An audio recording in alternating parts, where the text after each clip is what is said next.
As you can tell, I'm running through these because it's 1:35 in the morning here in Buffalo. I am exhausted. I had 42 minutes sleep yesterday. 42 minutes. But I do want to get these done for you guys. Make sure you have all the info going in because this week I want to spend on focusing on the Ohio sale coming up Thursday and Friday. Very, very important sale for us. I've had a number of calls and emails, people pouring over the catalog. I like this one, I like that one.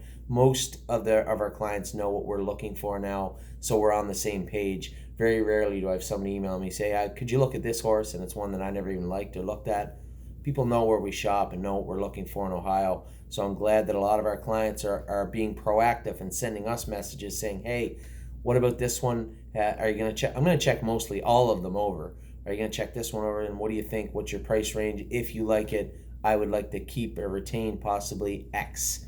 That would be perfect for me. That helps me out a lot. So we'll be sending out emails to groups of people this week about horses in this sale. A lot to do this week and a lot coming up. We will get in the light of the Ohio sale. Let's get to the Ohio barn, Jason's barn. Ale's son, you guys didn't really get a chance to see. She got jammed in a bit. The horse in the two-hole backed up in front of me. But Ale's son get out and trotted hard right through the wire. I think she's sitting on a big mile going into Delaware, which will be great, which would vault her into the Buckeye final. Really impressed with what I've seen from Ale's son. Compass Rose DC, obviously we're trying to get Compass back on track for her Delaware start coming up this week. Now that I say that out loud, it might be worth qualifying her Thursday when we're qualifying Susie K. And yes, I'm going to talk to Jason about that. It might be worth qualifying Compass Rose DC. We'll see what the vet finds, and we might do that. Globe Trotting, she doesn't need to qualify. A little bit sick in her last start, which was frustrating. I ended up driving her hard, but I think ultimately what did her in was a little bit of mucus in her upper airways. It got to at the end of the mile, it really got to her, and I think it cost us a lot of money. Nevertheless, I think Globetrotting will bounce back just fine for Delaware, and then of course we have the Breeders' Crown left for her. Certainly no issues with that. Overdue Mission, she was third at a fair the other day. She's coming in really good too. She'll race in Delaware this week.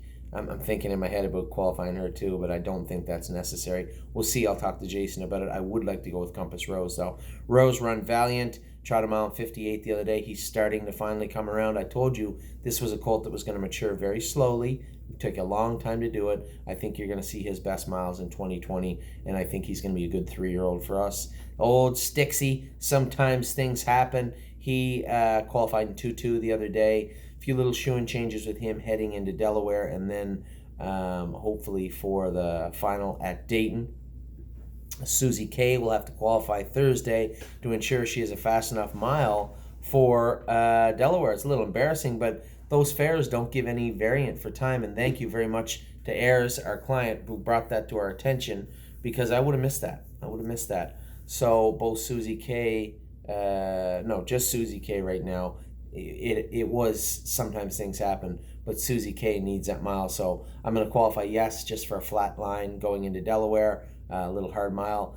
And also we're going to qualify Susie K because she has to go into 5, I think, or something. West 52nd was an absolute horrible mile. Maybe one of the worst miles he's ever gone in his life. We really got to patch this guy up. I'm going to have the vet go over him Tuesday down here in Ohio, see what's going on with him. And yes, finished third in the final, coming into Delaware hot. I want another crack at Lena Stone. I want to get in with Lena Stone. I want to draw inside Lena Stone in Delaware. Can I beat him? I don't know. But he's going to get a tussle if we happen to draw in together. And Taros, going to cryo that curb and get him back going full time. I saw him on the track the other day. He looked good. Arvika, going to do a little vet work on her, get her in to go this week. I'm not going to be here Thursday.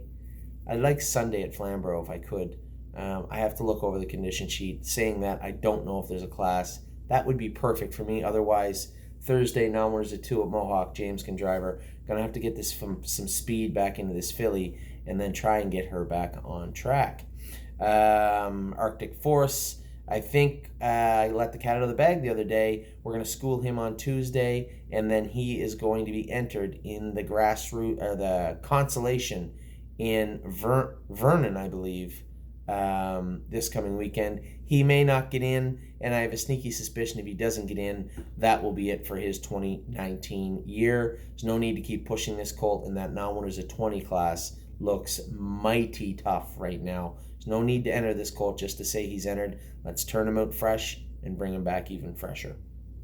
Elysium Lindy got the job done the other night at Grand River, as I figured he would. Small field, little track. I hope this horse stays sound. The reason I say that is because he's a big, fat, heavy horse, and he is perfect for the bees. There's very few horses can leave with this horse. He is a monster coming out of the gate. You can shut him down like an aged horse, really control the race, and have your way with them. Elysium Lindy's going to do good things for us all year long. Really happy with what I've seen from him. I'll play it alone, train good this week. We're going to put him in to go next week. I might have to put maybe Robert Shepard on this colt. I'm not here Thursday, Friday, Saturday, and Sunday. There's a sale. So unless there's a class Sunday for him at Flamborough, again, I'm just putting that out there. If there's not a class for these horses Sunday, then they're going to have to race with somebody else this week. Spirit of Dio, we're going to prep her as if she's going to draw into the Peaceful Way. She likely won't, but if she doesn't, she's ready to go one more start. We might race her in the 2-year-old maiden trot next week. She's still relatively fresh, and a win would put her over 30 grand for the year, and I think it wouldn't be that shocking to see her win that class. She trotted in 56 her last 2 starts. Wasn't awesome last week. Pretty good, but not awesome. And I think coming into a race like that, I'd be happy if she drew into the Peaceful Way in any position. But if she doesn't, then a maiden at Mohawk, a 2-year-old trotting filly maiden, might be the place to go. Totally Tactor, getting really close. He's been in 210. We'll probably take him over and train him. Might have a busy day on Tuesday. Got some horses training before. We got some horses schooling after. I'm going to school really blue chip. We're going to qualify, knock down, drag out, sunshine and shade. There's a bunch of horses going over to qualify and school on Tuesday. Might take old Tactor over and give him a little rattle beforehand. Train him. So that is Jason's barn. Be back in a minute with all the little barns, Harry and Kevin and Mario. Right back.